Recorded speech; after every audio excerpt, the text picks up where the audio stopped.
Ah, vous avez dû sans doute vous dire, mais pourquoi il met une musique entraînante, le Sio?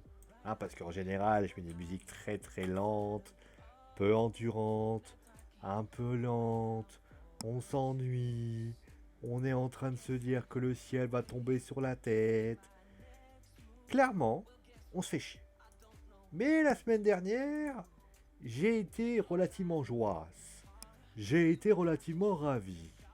Je me suis dit dans ma petite tête de linotte de tête, que, avec le show qui ont été proposés, c'était pas mal. C'était même très bien, c'était super intéressant. Et j'ai envie de te dire pourvu que ça dure. Et donc nous sommes donc à WWE Raw, épisode donc du 15 mars 2021. Il est 23h28, 16 mars, nous, lorsqu'on enregistre cette vidéo. Et donc on va se dire, est-ce que ça a continué? Est-ce que Raw s'est sorti les doigts pour faire un grand show? Je rappelle pour information que la semaine prochaine, c'est Fastlane. Donc forcément, il va falloir quand même assurer du petit bois et du petit bois pour assurer, clairement. Donc, qu'est-ce qu'on va devenir? Alors déjà, on a appris, donc on va faire un petit résumé, comme à chaque fois. On a découvert que donc Bobby Lashley défendra son titre de la WWE, le WWE World Championship, contre Drew McIntyre à WrestleMania 37. D'ailleurs, la Hot Business est venue pour célébrer la première défense de titre de la semaine dernière face au Miz. D'ailleurs, le Miz est venu, a essayé de demander une revanche. Finalement, ça s'est pas bien passé puisque Drew McIntyre est venu, il y a eu de la provocation.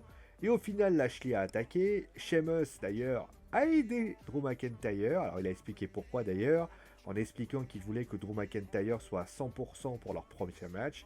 Drew McIntyre a battu le Miz à pleine couture, clairement. Après ça, Mandy Rose et Dana Brooke a battu Naomi et Lana. Ah oui, pardon. Il y a eu également un match, un segment avec Braun Strowman, dont on parlera bien sûr plus en détail. Mandy Rose et Dana Brooke ont battu Naomi et Lana. A noter que Asuka est venue provoquer Shayna. Le Raw Tag Team Championship a vu encore les New Day remporter les titres par équipe de Raw contre la Hot Business. Ensuite, cela, Diamond Priest a battu Jason Ryder. Et pour information, Bad Bunny s'est pris un coup de guitare dans le dos, là clairement. Braun Strowman et Shane McMahon ont fait leur match, justement, on va en parler par rapport à ça. D'ailleurs, c'est assez étonnant, il y a eu des marais, j'ai pas tout compris. Asuka a battu Shayna, il y a eu quelque chose qui s'est passé ensuite. Le titre des États-Unis, Riddle a battu Ali, clairement. Bobby Lashley a battu Sheamus. D'ailleurs, Drew McIntyre a rendu l'appareil à son ancien pote irlandais. Bon, voilà ce qui s'est passé. Ah bah magnifique. Voilà, donc on va commencer tout de suite avec clairement le début. C'était bien sûr le segment de Drew McIntyre, Bobby Lashley et le Miz. On va pas se leurrer. C'était un excellent segment. Déjà l'entrée de Bobby Lashley est pour moi l'une des meilleures entrées en ce moment. Très puissante, très impactante. Elle est très très impressionnante à voir, clairement. La présence de Drew McIntyre, alors on peut parler peut-être d'une chose, je voudrais qu'on revienne sur une chose, c'est l'annonce de Drew McIntyre qui défie donc Bobby Lashley à WrestleMania. Quand j'ai entendu ça, je me suis dit, était-ce besoin d'aller aussi vite? Il y a un match ce dimanche entre Drew McIntyre et Sheamus. Est-ce qu'il n'aurait pas fallu attendre concrètement Fastlane pour finalement décider d'avoir un match de championnat pour le titre? D'ailleurs, le match pour les titres par équipe, on va en parler après. Mais moi, je trouve que c'était un petit peu brutal, c'était un peu vite. Je pense qu'il fallait peut-être prendre son temps, essayer de mettre les choses à plat. Surtout que Drew McIntyre, ça pressait pas d'une semaine, quitte à mettre aussi un enjeu. Sheamus, Drew McIntyre, le gagnant affrontera Bobby Lashley à WrestleMania. Ça aurait été largement intéressant. Certes, alors peut-être parce qu'ils se sont dit on va faire un match simple comme tout le monde savait que ça allait être fait, mais qu'à partir de là, il faut quand même mettre un petit peu d'avance par rapport à ça. En tout cas, le segment était sympa, le mise était sympa, Drew McIntyre a bien tapé, a bien géré. Honnêtement, j'ai plutôt apprécié ce qui s'est passé, clairement. Le match était assez sympathique. Bobby Lashley et MVP, très très bien. Voilà, excellence, très très bon segment entre les trois. À partir de là, on a eu un match entre le Miz et donc Drew McIntyre. Un match assez anecdotique, clairement. On a clairement décidé de mettre en avant Drew McIntyre par rapport à ça. D'ailleurs, on va quand même parler justement du final par la suite. Le Hurt Lock qui est porté, c'est assez intéressant parce que ça veut dire clairement que ça va se jouer sur le Hurt Lock entre les deux à WrestleMania. On peut se demander pourquoi Bobby Lashley n'attaque pas. On peut se demander peut-être aussi pourquoi il ne va rien passer de folichon. Mais voilà, Drew McIntyre qui bat le Miz. C'était un match, je trouvais un peu moyen, sans oufissime par rapport à ça. Après cela, on a eu donc... Ah oui, on parlera après hein, de Shane McMahon, ne vous inquiétez pas, on en parlera après. Le match avec Lana, donc Naomi qui faisait face à Dana Brooke et Mandy Rose. Bah forcément la division par équipe étant un peu stoppée par le fait que Sasha Banks et Bianca Belair vont avoir leur match ce dimanche, bah forcément c'est un peu plus compliqué pour eux. Mais concrètement, moi mon point de vue là-dessus, il est assez clair dans ce domaine-là. Alors je vais faire un compliment qui n'est pas donné à tout le monde. Je trouve que Lana se débrouille un peu mieux. Alors tout est un peu trop mécanique. C'est-à-dire qu'on voit très bien qu'elle prend bien son temps pour faire les prises. Le netbreaker, elle le porte, mais elle le porte pas à vitesse grand V. Elle le porte genre en mode, je crois, elle le fait, mais tellement lentement que c'est assez impressionnant. Mais il y a de l'évolution, il y a de la technique, ça va un peu mieux. On a envie de vous dire, que demande le peuple? Bah, le peuple, il est intéressant. Après, c'est pas oufissime. On va quand même dire que c'est quand même intéressant de l'avoir un peu plus innové et être intéressant. Maintenant, bien sûr, il faut qu'elle continue dans cette voie-là. Ensuite, on a eu donc par la suite, alors, on va parler bien sûr. Alors, le match était très très bien, le match était très très bon entre les New Day et concrètement Cedric Alexander et Shelton Benjamin. D'ailleurs, on peut se demander pourquoi Shelton et Cedric Alexander ont perdu la ceinture. Était-ce vraiment utile? Était-ce pas vraiment utile? On sait qu'il y a eu de la distension entre les deux. Après, ça s'est un peu rabiboché. Concrètement, pourquoi? Alors que je rappelle que Bobby Lashley est champion de la WWE. Était-ce vraiment utile de les faire perdre à ce moment-là? Ça, on peut se poser la question. D'ailleurs, on peut parler aussi du fait que, pour ainsi dire, Omos décide d'avoir un match. Pourquoi? Parce qu'on sait que Omos n'a pas un talent in-ring exceptionnel, c'est même plutôt le contraire d'ailleurs. Est-ce que ça va pouvoir montrer certaines choses? AJ sera là, donc sans doute pour essayer d'aider Omos à faire de son mieux. Maintenant, on peut se poser la question aussi, pourquoi les New Day?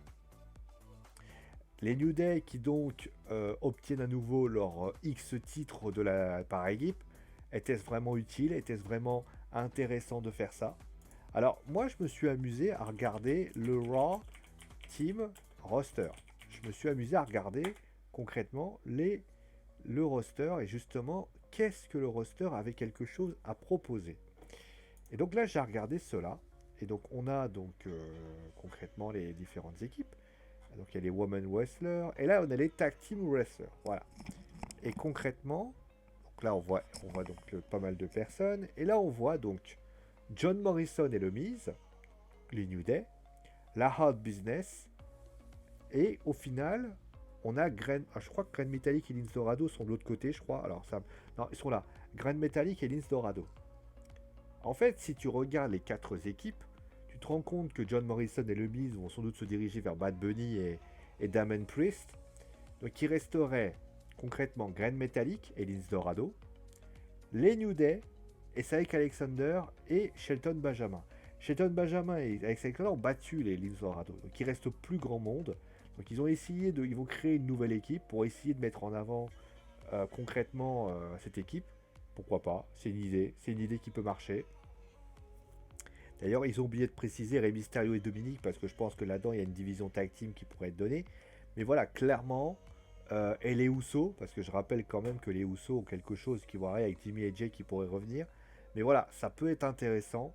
Mais concrètement, moi j'ai envie de dire, ça me semble voilà, il faut travailler un peu plus, mais bon, après, mais à ce moment-là, tu peux comprendre pourquoi ils ont mis les New Day, parce que finalement, à part les New Day, il n'y a aucune équipe crédible par rapport à ça. À partir du moment où Grand Metalik et Lince Dorado perdent, et qu'il reste que finalement la Hard Business, et que concrètement, il n'y a personne d'autre, et John Morrison et le Miz sont occupés avec le titre suprême, et notamment la conquête du titre du Miz, forcément, il restait plus grand monde pour désigner tout ça. Voilà, donc c'était un peu normal. Voilà, c'est pas.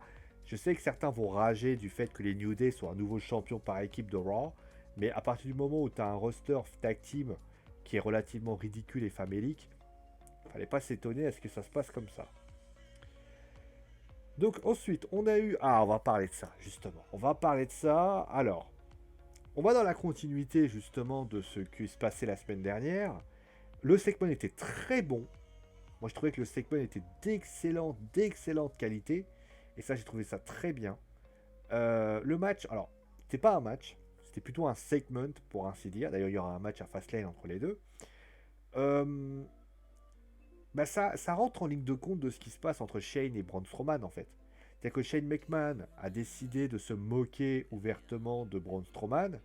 C'est ce qui se passe. Mais moi, ce qui m'étonne, c'est la revanche. Moi, j'aurais préféré que Braun Strowman se venge d'une autre façon. Là, il est en train d'accentuer son heel turn, et son heel turn est plutôt bien réussi. Il se moque de Braun Strowman. Est-ce que c'était aussi... Moi, vous savez, moi, je vais vous dire la vérité. Moi, me serais moqué d'un garçon comme Otis, par exemple, qui était quand même plus stupide que ça. Mais bon, après, ils ont choisi de faire comme ça. On n'aime pas. En tout cas, c'était plutôt sympa. Le match était plutôt intéressant. Et honnêtement, c'était plutôt de bonne facture. On a eu Asuka qui faisait face à Shayna. Pas de présence de Charlotte Flair par rapport à ça. Je vais pas vous mentir, le match entre les deux était plutôt intéressant, plutôt court d'ailleurs. L'idée était sans doute de mettre en avant Asuka, c'est ce qui s'est passé. D'ailleurs, le final est assez intéressant dans le sens où Asuka pète un câble et a envie d'allumer Shayna. C'est bien, c'est bien. Alors, forcément, ça décrédibilise Shayna, mais avec les ceintures par équipe, ça devrait compenser, etc., etc. On a ensuite le fameux Riddle. Alors, Riddle. Donc Retribution, donc, qui finalement coûte le titre à notre cher Riddle, à notre cher Ali, puisque Ali tout simplement veut conclure et au final il se fait surprendre par rapport à Retribution. Alors, le match était pas mal, match sympa, alors très court. Ça c'est un petit peu le truc qu'il faut quand même reconnaître, c'est que tous les matchs n'apportaient pas grand chose dans le sens où c'était des matchs assez courts, notamment plutôt la troisième heure. À part quelques matchs, voilà, les New Day, etc. Le segment avec Strowman, on a surtout voulu consolider les acquis. Et là, forcément, avec le titre US, c'était sympa, mais bon, après, c'était pas. Voilà, c'était un match assez court. Donc finalement, d'ailleurs, T-Bone a voulu une intervention avec Retribution. J'aimerais savoir ce qui s'est passé, comment les choses pourraient être faites. Et puis on passe au main event. Au main event avec donc Bobby Lashley qui a battu Sheamus. Alors déjà, au niveau du résultat, je suis assez déçu. Je suis très déçu, pourquoi? Parce que Sheamus, au final, doit affronter Drew McIntyre ce dimanche à Fastlane. Et tu ne peux pas faire perdre Sheamus. Pas les faire parce qu'à un moment donné, Sheamus est en train de devoir être crédibilisé. Aujourd'hui, pourquoi Sheamus risquerait de gagner contre Drew McIntyre, sachant qu'il s'est fait éliminer par Bobby Lashley? Alors, je sais qu'il faut mettre en avant la force physique, le potentiel incroyable de Bobby Lashley, je l'entends tout à fait, mais il y avait d'autres façons de le faire. Tu aurais pu remettre le Miz, tu aurais pu mettre John Morrison, tu aurais pu trouver une autre solution, mais là, clairement, moi je trouve que c'est un petit peu abusé. D'ailleurs, je finis d'ailleurs, John Morrison qui est blessé en ce moment, donc forcément, il n'aura pas pu avoir nature par équipe, pour ainsi dire. Mais en tout cas, ce qui est certain, c'est que Bobby Lashley, là aujourd'hui, il est crédibilisé, ça c'est clair. Il n'aura pas de match de championnat d'ailleurs. Il n'aura pas de match de championnat ce dimanche. Mais clairement, pour moi, Sheamus, il perd en crédibilité. Et ça, c'est quand même un petit peu gênant. Malgré tout, le match est pas mal. Le match est très offensif de Lashley. Après, c'est un peu plus du mano à mano. C'est pas mal. Ça apporte son lot de quelque chose. Et finalement, c'est pas mal. Voilà. Bon. Le bilan du show. Vous avez pu vous en rendre compte. J'ai pas râlé. J'ai râlé quelques fois, mais voilà, le show est plus mature, le show est plus dynamique, le show est plus intéressant. Alors oui, ça apporte, il manque des choses encore, mais c'est pas mal. c'est pas mal. Voilà, Raw est pas à la hauteur de ce qu'ils ont fait la semaine dernière, mais c'est pas acheté. Il y a des choses intéressantes, des choses qui sont racontées. On met en avant WrestleMania. Le show est un peu plus, je vais dire, dynamique. Le show est beaucoup plus intéressant. Bah, j'ai envie de vous dire, bah, que demande le peuple concrètement? Que demande le peuple et que demande concrètement la situation? Honnêtement, le show était très bien. Le show était de bonne qualité. Et on ne peut qu'être ravi de ce qui avait été fait. Voilà. Je vais pas m'éterniser là-dessus pendant 10 ans, voilà. Donc show intéressant, show de bonne qualité, que je vous conseille de regarder quand même, parce que voilà, c'est quand même un bon show. On va se retrouver donc ce jeudi, si je me souviens bien. On va regarder NXT, on va regarder Dynamite, justement les deux shows qui vont être proposés. Alors on verra si on les débrief le jeudi, hein. Mais en tout cas, il y en aura un des deux. Il y aura ensuite SmackDown, et ensuite, bien évidemment, lundi prochain avec Fastlane. Allez, prenez soin de vous, amusez-vous bien. N'hésitez pas d'ailleurs à me dire ce que vous avez pensé de la vidéo, des commentaires, des arguments. En tout cas, merci à vous tous, prenez soin de vous et vive le catch.